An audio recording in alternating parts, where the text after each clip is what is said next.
Welcome to Midweek Moments. I'm Stephen Wright, Senior Pastor of Dahlonega Baptist Church, and the month of March is here. Can you believe it?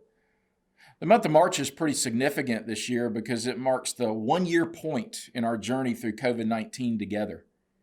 You'll remember that last year at this time, we had no idea what was coming. In fact, when we made the decision to close the church at the midpoint of the month, I honestly believed that we would only have to do so for a couple of weeks. I had no idea that we were entering into such a difficult time, but we were. And there was nothing that any of us could do to change it. Perhaps that's been the most difficult part of this pandemic, knowing that there's not a whole lot we've been able to do to change it. It's been out of our hands, out of our control, and that's been the most unsettling part of it. However, what we've learned through all of this is that we never were in control. Not really. We may have thought that we were, but the truth is we were not. We've learned that God is the one who is ultimately in control and that this is always the case. And He's proven His sovereignty time and time again over the last year. He has proven that He's more than capable of holding things together, of holding together our lives, of holding together our church. Colossians 1:17 says it this way: He is before all things, and in Him all things hold together. How has God demonstrated that truth in your life over this past year? How has He undeniably held things together in your life, in your job, in your family, in your ministry? How has God proven to you that He is God? So many of us are wired, I'm afraid, to try to hold things together by ourselves, to do all that we know to do in and of ourselves, in and of our own strength, to keep so many different plates spinning in our lives.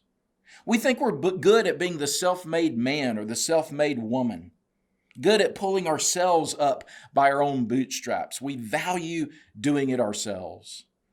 And while these qualities can certainly be positive, we learn during times of chaos and crisis that these qualities by themselves don't have the power to change our lives or situations as much as we want for them to. That without God leading the way, these qualities will not get us very far. Because God is ultimately the one who reigns as the king of this world, not us. He is the one who sees all things, knows all things, and is in control of all things. He holds things together that we could not possibly hold together. His strength sustains us through times when our strength by itself would certainly fail us. Perhaps a year of a pandemic has taught us to value dependency upon God above anything else. Perhaps it's taught us the importance of, the necessity of, the joy that comes when we surrender our chaotic worlds, our chaotic lives to Jesus.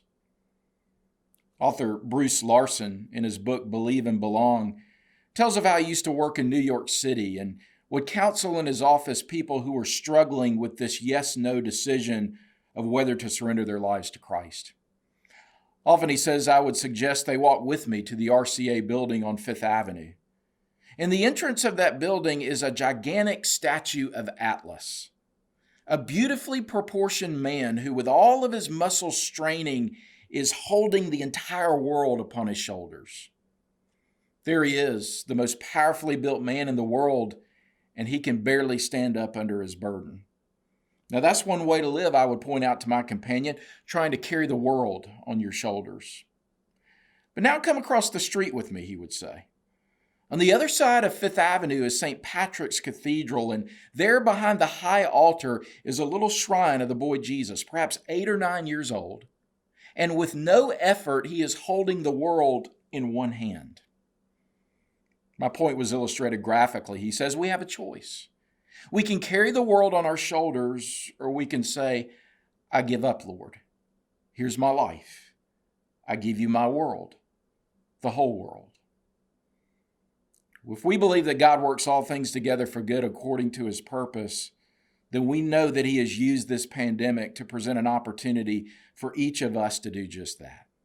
For each of us to say, I can't do this on my own. I can't get through this on my own. I can't hold all things together on my own. I give up, Lord. Here's my life. I give you my world. the whole world.